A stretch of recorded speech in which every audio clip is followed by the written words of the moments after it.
Hey guys, KYT here. In this video, we're going to be talking about the market portfolio and why a lot of academics and famous people think it's the best starting point for all investors. And one of those famous people happens to be the legendary Gene Fama, otherwise known as the father of modern finance.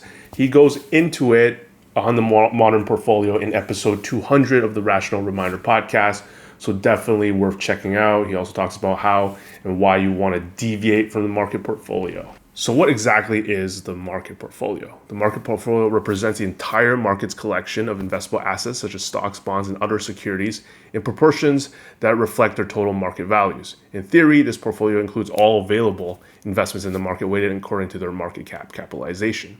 So the market just holds every investable assets that you could possibly have. And this actually, this text doesn't mention stuff like gold, Bitcoin, collectibles, like everything you can possibly think of is part of the market portfolio.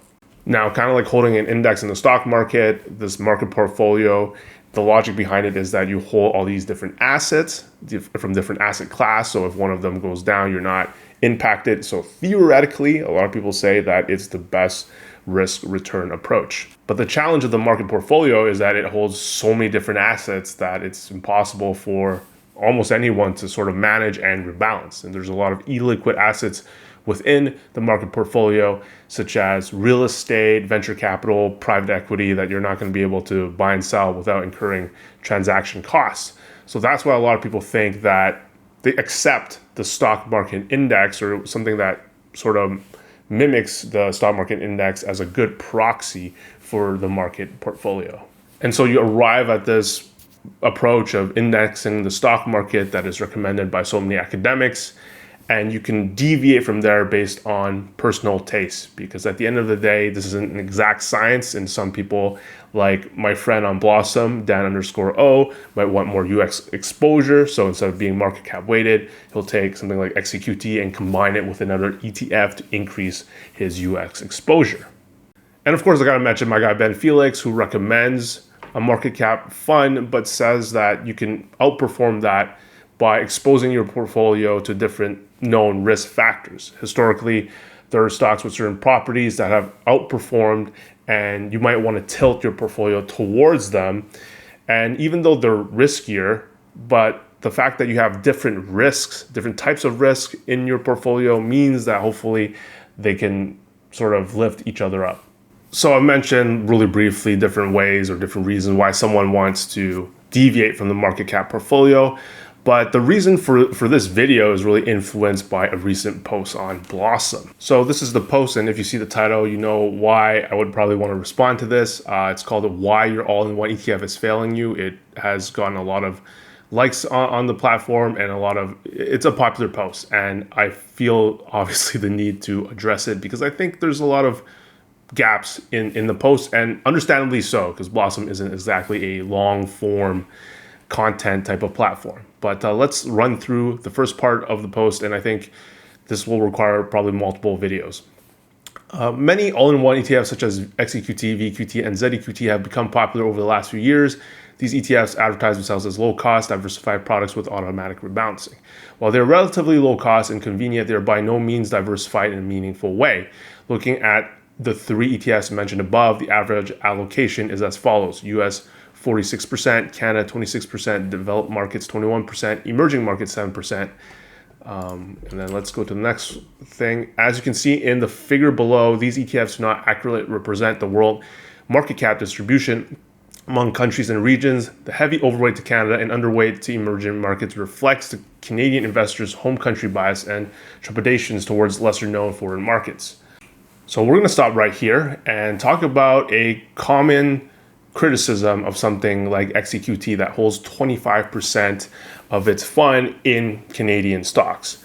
And the reason for that is because the market cap of Canada relative to the global market cap is like 3 to 4%. So why do we hold 25%? Why is there such a huge home bias?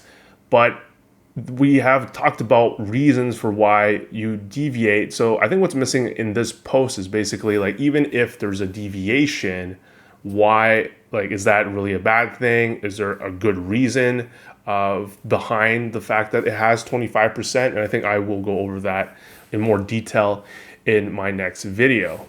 The post then goes on to talk about different ways that he would deviate from the market cap. So clearly everyone has their own taste, but I also feel the need to specifically mention that I think 95, maybe 99% of people on Blossom don't invest with the market cap portfolio. I keep saying market cap portfolio, just market portfolio, with the market portfolio approach in mind.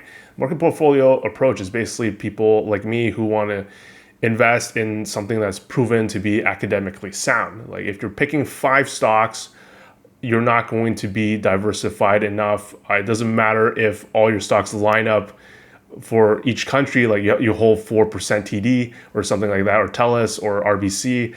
At that point, you have huge single security risks. So when you check all the portfolios, even though all the recent portfolios from beginning investors that have like, again, 20% Enbridge, 20% Air Canada, things like that, that's already way out of whack from the 3 to 4% that is Canada's contribution to the global market cap. So it's important to keep in mind that stock pickers are totally different. Do not consider this a thing, but people like me want to approach this investing through sort of, I guess, an academic lens, and definitely think about the concepts like the market portfolio and keep that in mind. So again, this is just to reiterate the fact that you can see that the US stock market, their share is roughly 50%, but some people are recommending VFV or VOO at like a 95% or 100% of your portfolio. And that is also like deviating heavily from the actual market capitalization of these countries due to taste. So the question does become like, do those deviations matter? Do they negatively impact you? And that's something definitely to explore. So that's what my next video will be about. Basically, this main deviation from the Canadian market cap of XEQT, why it's 25% instead of 4% or 3%. Does that deviation matter? Why most Canadians deviate towards Canadian stocks more? I think that's pretty obvious because like you see the companies more and you invest in what you know, you invest in what you consume. But we're going to talk about a lot more about the home bias. But as for a quick conclusion for people who just really quickly want to know my thoughts, no, I don't think all-in-ones are failing me. I don't think the deviation of XEQT is a concern. And this isn't the first time Fraser has commented or critiqued all-in-ones. In a previous comment, he has mentioned that he thinks the rebalancing cost is I can't really say this way, immeasurably high, but I sort of understand where he's coming from. If he's trying to see like these all-in-ones are becoming really popular, he wants to see if there's any holes that he can poke and if there's like a huge concern. Because if there's so many people that are just jumping in all-in-ones blindly and there's all these negative parts that people are ignoring, then I think it's good for him to bring it up and have discussions about it. So I'm cool with that. I just hate the headline. So with that said, I'll see you guys in the next one.